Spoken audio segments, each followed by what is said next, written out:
May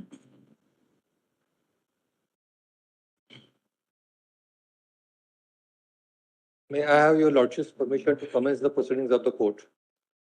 Mr. Attorney, Honorable the Chief Justice of India, Honorable Judges of the Supreme Court, the Solicitor General of India, Additional Solicitor General, President and Office Bearer of the Supreme Court Bar Association, the Office Bearer of the Supreme Court Advocacy and Record Association, members of the bar, my dear friends at the bar. While liberty may lie in the hearts of all humans, it must also be secure to all under all times. Resilient social norms and constitutional orders must also remain intact in the midst of waves of social and political misadventures. Constitutional architects who can dig deep and wide enough and who can transcend partisan ideological demands of political party affiliations and stand by those values occupy that sphere of liberty architects.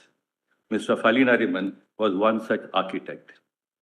When he gathered to pay homage to such giants, who have not only enriched our jurisprudence, stood as an icon and taught the highest values of the profession, but also showed us the courage and conviction to stand by values in other public callings, we find it difficult to gather our chronicles about them and compress them.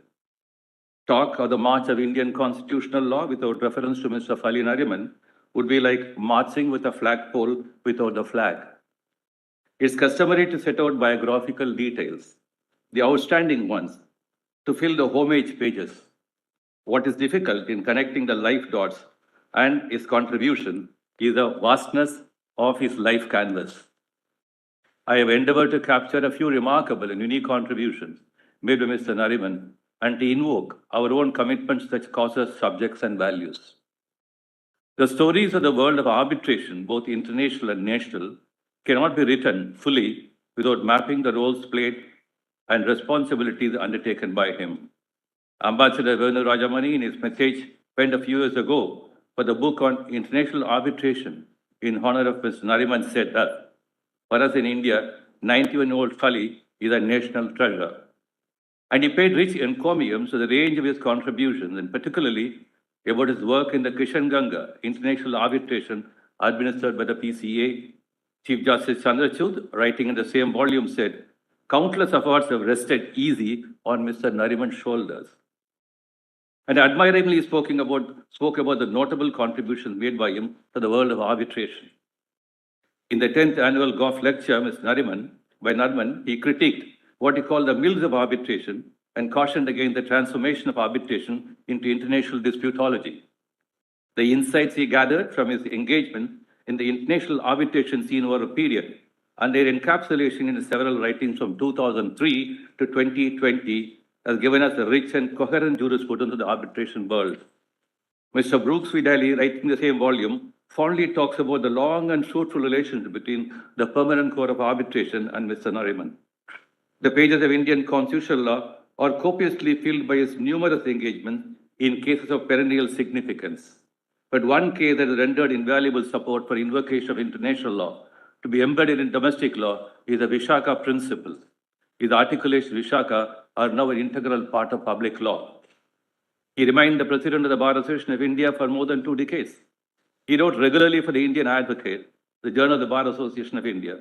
The range of his pieces capture the width of his understanding and the unfading commitment to rule of law and human rights. Mr. Nariman was active and alive to political and legal developments till he breathed his last. Nariman rose in the recent electoral bond judgment, I quote, "I am particularly impressed by that a five-judge bench has held in no uncertain terms that manifest arbitrariness is enacted now as an integral part of Article 14. I do hope that this will enable the Supreme Court at some point in the future to strike down the no bail for now provision in the recently enacted laws." This was his youthful reaction to current events. In his autobiography, Before Memory Fades, Nariman recounted why he returned his brief to the Gujarat government in the Narmada rehabilitation case. The abhorrence he must have had against emergency and its perils must have persuaded him to do so, troubled by his conscience against any injustice. Mr. Nariman, like Mr. V.R. Justice Krishnaya, he used to say that he's a Nehruvian. The book he strongly recommended always was Jawaharlal Nehru's book, Discovery of India. This was his sharing his identity with Justice Krishnaiah. Relying on this book, he commented that acceptance of all diversity is the sole ideology that could hold India together. According to Mr. Nariman, whatever the source from which minority derives its existence, religious, ethnic, or linguistic, the rest of society has to make a conscious effort in coming to terms with it. But the fact of life is that the larger the majority community with greater political power, the lesser the inclination to make efforts to build bridges, unquote. Civil liberties, fundamental rights, free speech, press freedom, cultural and educational rights of religious and linguistic minorities, the right to property, among others, were all dear to his heart. They were so dear to him that he always wrote and talked about all of them. Being a foremost lawyer in a corporate matters, as in any other field, Mr. Nariman was a natural choice to represent Union Carbide Corporation in the Bhopal gas tragedy case. Professor Bakshi spoke with Nariman for his role in the Union Carbide case. Bakshi's critical letter and his reply to it faithfully published by Nariman in his autobiography. In a later interview with Karan Thapa, he expressed regret for his decision to appear for the Union Carbide Corporation. How many of us are made of such metal? He declined judicial. The loss to judiciary, however, became a gain to the parliament much later. Presidents ranging from R. Venkataraman, K.R. Narayanan, Dr. APJ Abdul Kalam consulted him on important constitutional issues. His report of the long line of public figures who took consultation with Mr. Nariman as a persuasive element included former Prime Minister Vajpayee, Deputy Prime Minister Adwani, Lok Sabha Speaker Somnath Chatterjee, Dr. P.C. Alexander, Dr. Karan Singh, and many members of parliament from different political parties who admired the jurist in Mr. Nariman.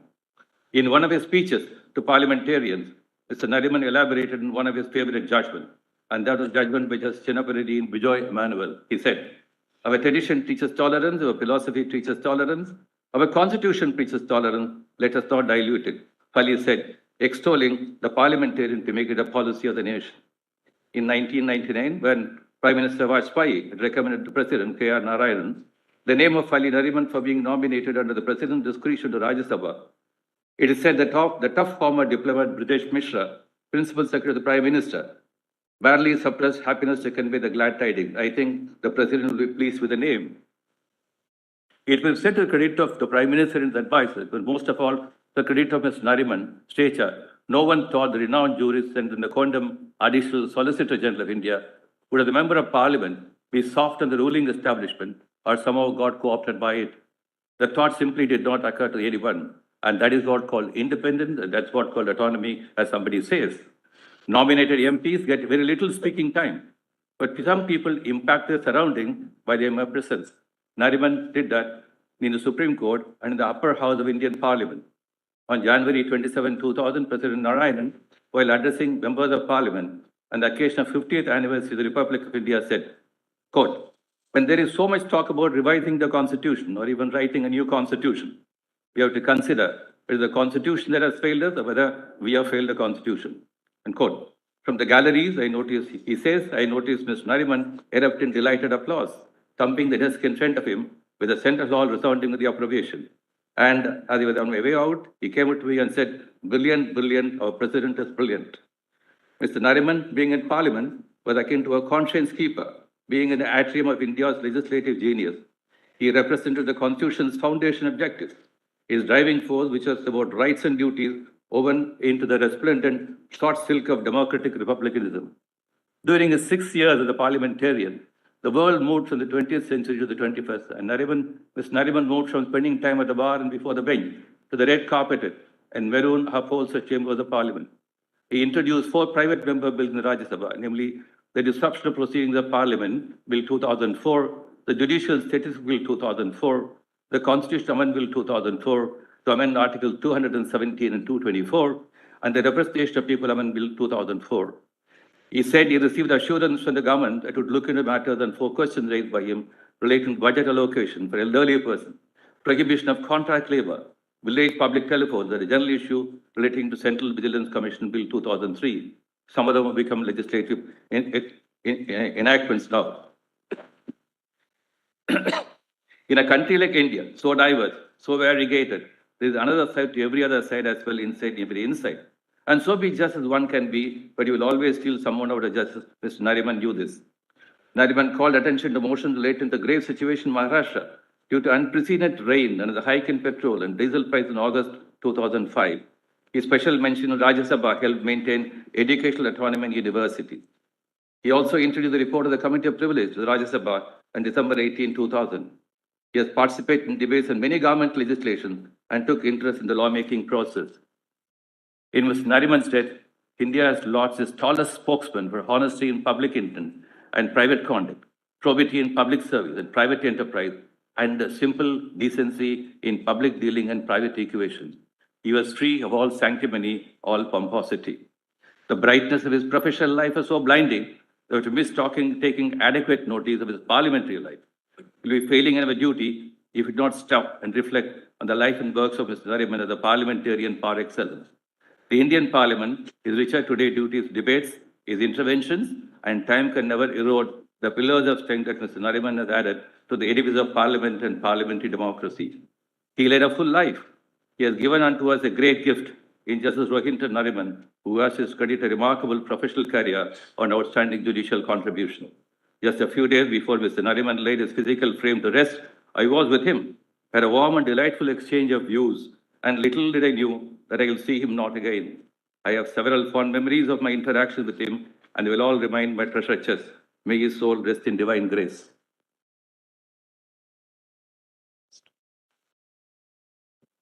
Honorable Dr. Chief Justice D.Y. Chandrachur, Chief Justice of India, other Honorable Judges of Supreme Court, learned Attorney General for India, Mr. R. Venkatramani, learned Solicitor General for India, Mr. Tushar Mehta, family members of late Mr. Fali S Nariman, including his noble son, Honorable Mr. Justice Rohinton Fali Nariman, who served as Supreme Court Judge and Solicitor General for India, learned Additional Solicitor General of India, including Mr. Vikramjit Banerjee, Aishwarya Bhatti, and former Additional Solicitor General Mr. C.S. Vaidyanathan and Mr. Viswajit Bhattacharya, former President of Supreme Court Bar Association Mr. Dushyant Dave, and present Vice President Mr. Sukumar Patjoshi, Honorary Secretary Mr. Rohit Pandey, Joint Secretary Mr. Manish Kumar Dubey, Treasurer Yogendra Pawar Jha, Joint Treasurer Mr. Amarendra Kumar Singh, and other distinguished office bearers and members of Supreme Court Bar Association, President Mr. Manoj Kumar Mishra, Vice President Sanyasis Mukherjee, Honorary Secretary Devar, Joint Secretary Ms. Rasmi Malhotra, Treasurer Mr. Puneet Singh Bindra, and Joint Treasurer Mr. Sachin Sharma, and other distinguished office bearers and members of Supreme Court Advocate on Record Association, officers of Registry of Supreme Court, including Secretary General Mr. Atul M. Korhekar, distinguished media persons, my brothers and sisters in legal profession. We have gathered here to pay homage to our most distinguished legal luminary and pure soul, late Mr. Fali S. Nariman, Doyen of the Bar, who passed away in New Delhi on February 21, 23 at the age of 95. In his loss, a void is created among the legal fraternity worldwide. He was a jurist par excellence and a champion of human rights, and he made an indelible imprint in the legal profession. Mr. Fali Nariman started the general practice of law in 1950. Soon, Mr. Nariman built up a large and lucrative practice, particularly in commercial law and civil law. Indeed, he dominated the commercial code. He assisted both Mr. Ashok Sen and Mr. Nani Palkiwala in Golaknath case. Mr. Nariman was offered a High Court judgeship in 1996, though he was only 37 years old, and as required in those days, it had the express approval of the Honorable Chief Justice of India, but he respectfully declined that offer.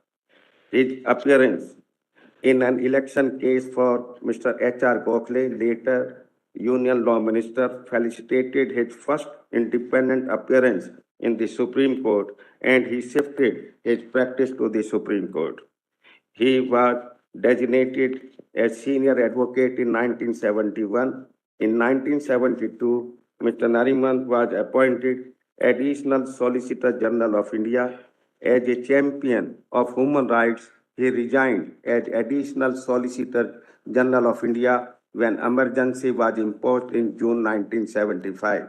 Thereafter, for over half a century, he practiced continuously in the Supreme Court of India and appeared in hundreds of leading cases which bear testimony to his contributions to the growth of law.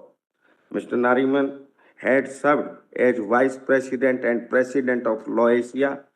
Mr. Nariman was honored with the Padma Bhushan in 2007 and Padma Bhushan in 1991 by Government of India. He has been a mentor to Bar Association of India. He was a nominated member of Rajya Sabha from 1999 to 2005. His advocacy and lucid arguments before the judges are worthy of emulation, particularly by the younger members of the bar. He has inspired generations and has made them believe that one can fulfill every dream with hard work and sincerity. Being the president of Supreme Court Bar Association, I offer condolences to his family and respectfully pay homage to him. Jai Bharat.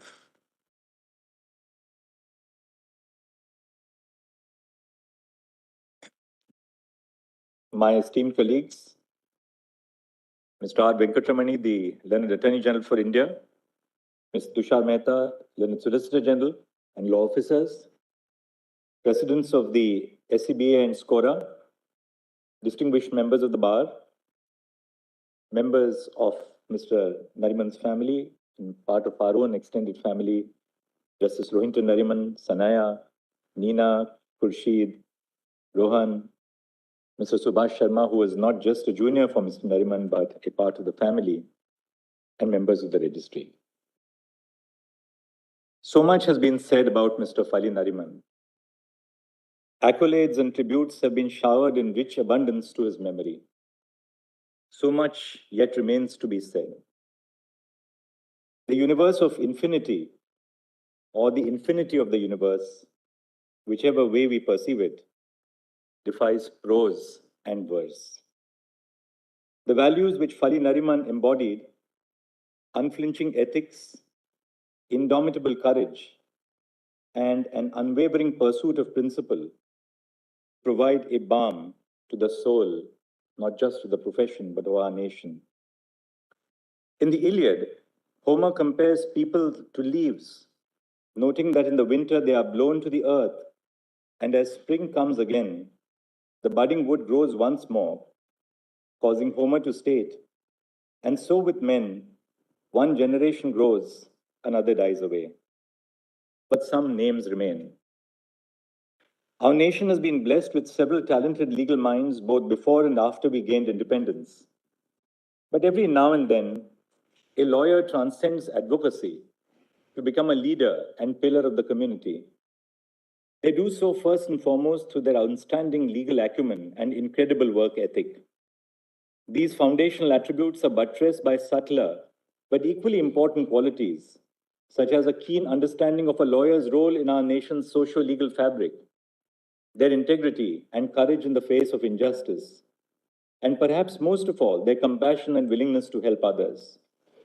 Through their actions, the cases they argue, their written work, and the positions they hold, entire eras of the legal profession come to be associated with their presence.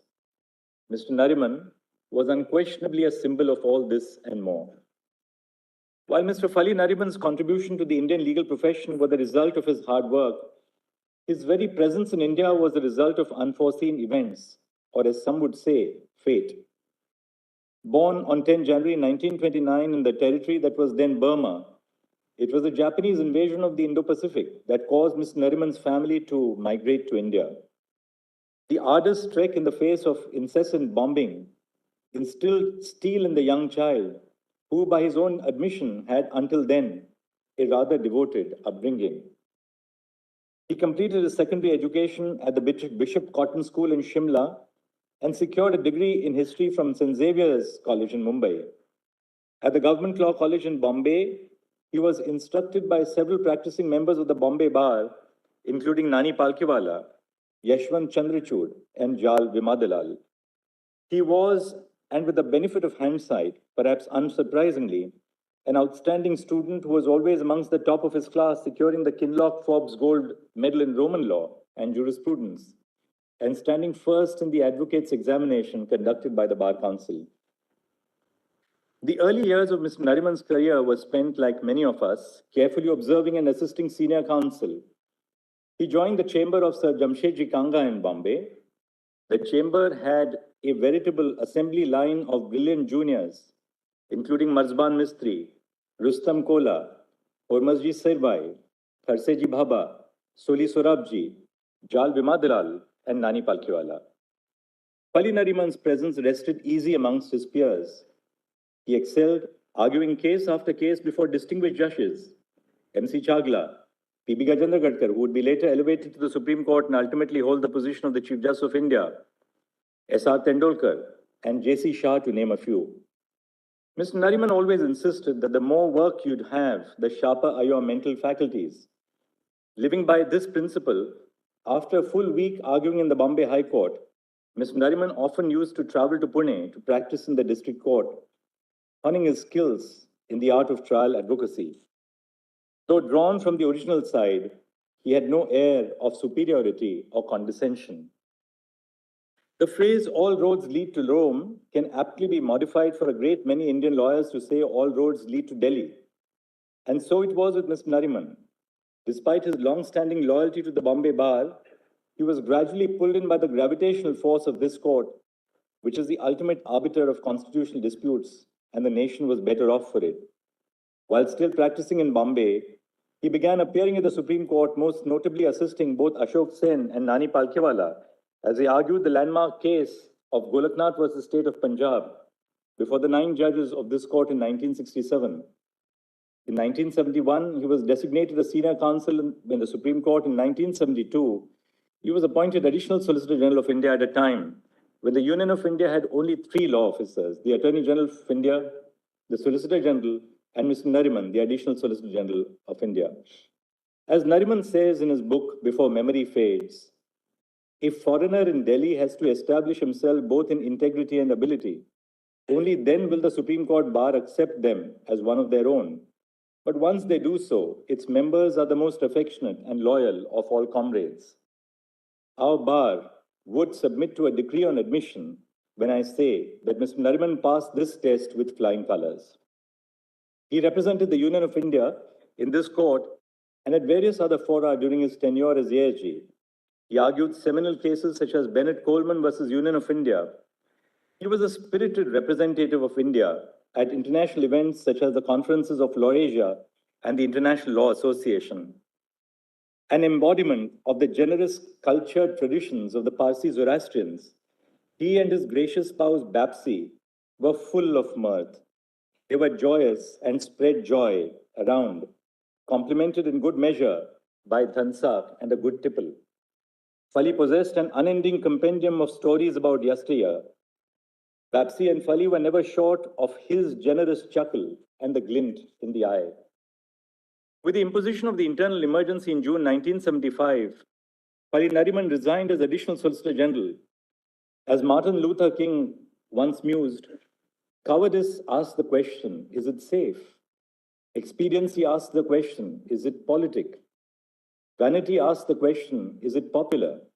But conscience asks the question, is it right? Mr. Nariman was guided by only one question, the last, is it right? In his later years, Mr. Nariman often described how in the days following his resignation as Additional Solicitor General, visitors to his house dried up to a trickle. However, he continued accomplishments at the Supreme Court are a testament not only to his enduring legal prowess that saw him through turbulent times, but also to that finest tradition of the bar in rising above the disagreements of the day, to unfailingly serve their clients, assist the court, and work towards our nation's betterment. Despite appearing for countless clients of various and diverse backgrounds, creeds, and political dispensations, Mr. Nariman always recognized that his highest duty was to the court and the constitution. In Air India versus Nargesh Mirza, Mr. Nariman was tasked with defending the national carrier's policy of compelling air hostesses to retire upon their first pregnancy. Recognizing the incongruity between Air India's policy and the prohibition on sex discrimination found in Articles 14 and 15 of the Constitution, Mr. Nariman did not unthinkingly defend the policy, but instead impressed on Air India the need to amend their ways. As Justice Syed Murtaza Fazal Ali recorded in the case, in fact, he says, as a very fair and conscientious counsel, Mr. Nariman realized the inherent weakness and the apparent absurdity of the aforesaid impugned provision. And in the course of his arguments, he stated that he had been able to persuade the management of Air India to amend the rules so as to delete first pregnancy as a ground for termination of the service. The ultimate test of a moral person is their willingness to raise a voice for justice, even when it means rocking the boat. In this case, as he would say, the aircraft.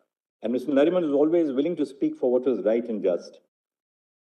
Mr. Nariman's distinguished career continued throughout the remainder of the 20th century and into the 21st. His arguments in key cases influenced the very foundations of constitutional and public law, such as his noteworthy contributions to the second, third, and fourth judges' cases on judicial appointments in 1993, 1998, and 2014. His client, as he would say, was the independence of the judiciary. He argued cases on the rights of minority educational institutions under Article 30 of the Constitution, culminating in the seminal TMA Pai Foundation versus the state of Karnataka decision.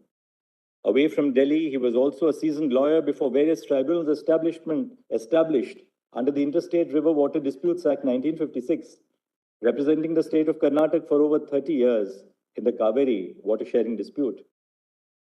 Our time here is too brief to recount even a fraction of his noteworthy arguments in our courts, but I would be remiss to not mention the arguments he advanced in Suresh Kumar Kaushal versus Naz Foundation. Mr. Nariman argued that Section 377 of the Indian Penal Code cannot criminalize sexual acts between consenting adults and urged the court to change with the times. Despite the court upholding the provision, the passage of time and the eventual overruling of Suresh Kaushal in Navtej Singh Johar has since vindicated Mr. Nariman's argument and his constitutional vision of equality and dignity. The hallmark of a great lawyer is not one who wins, but one who fights well, and in doing so, furthers the judge's own understanding of the issues. Mr. Nariman was truly amongst the very best. Lawyers are often likened to soldiers, engaged in gladiatorial combat before the bench. But in his own tribute to Motilal Sedilwad, Mr. Nariman distinguished between soldiers and grand old lawyers, noting, old soldiers never die, they only fade away.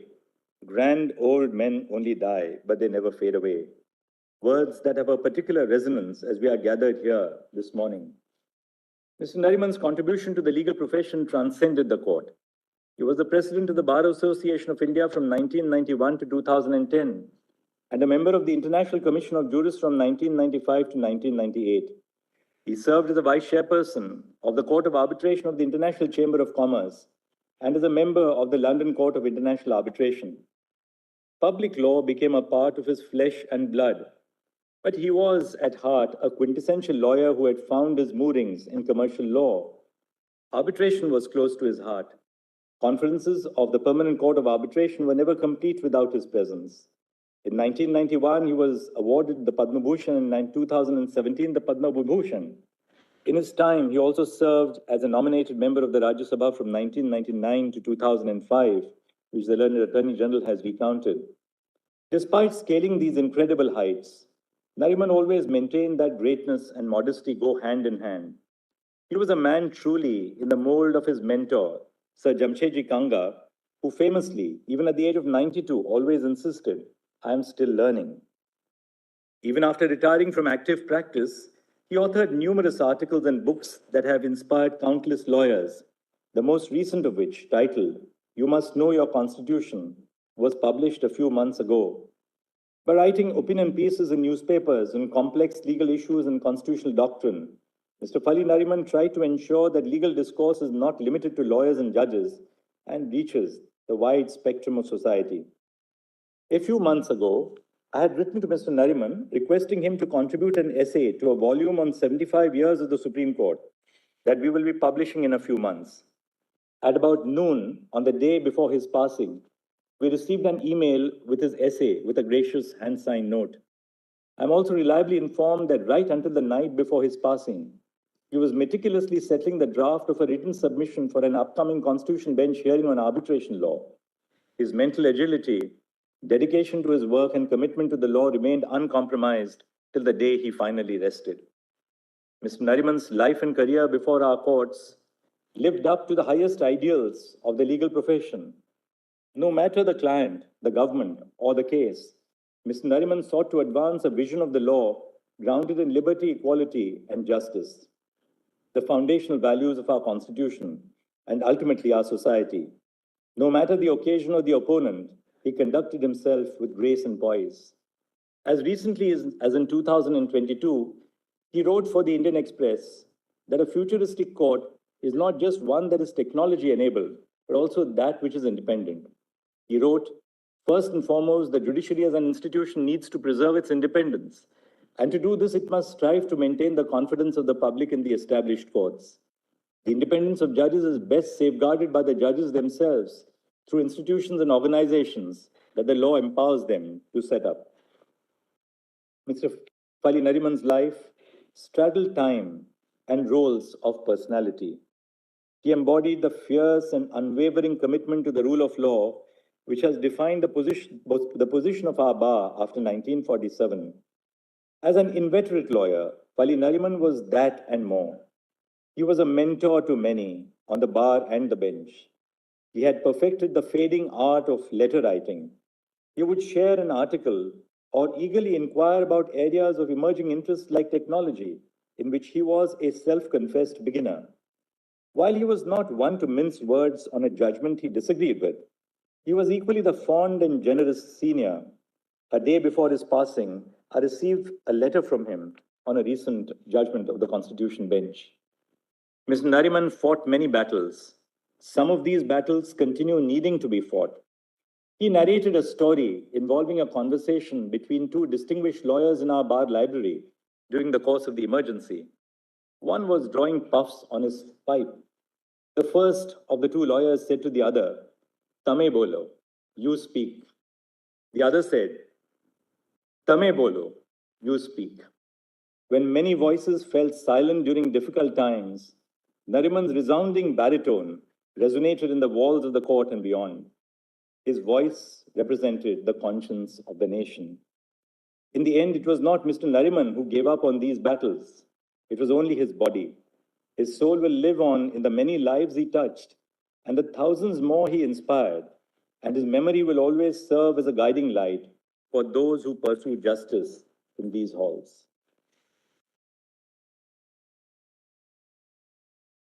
May I request you all to stand up and observe 2 minutes silence in memory of late Shri Fali S Nariman, Senior.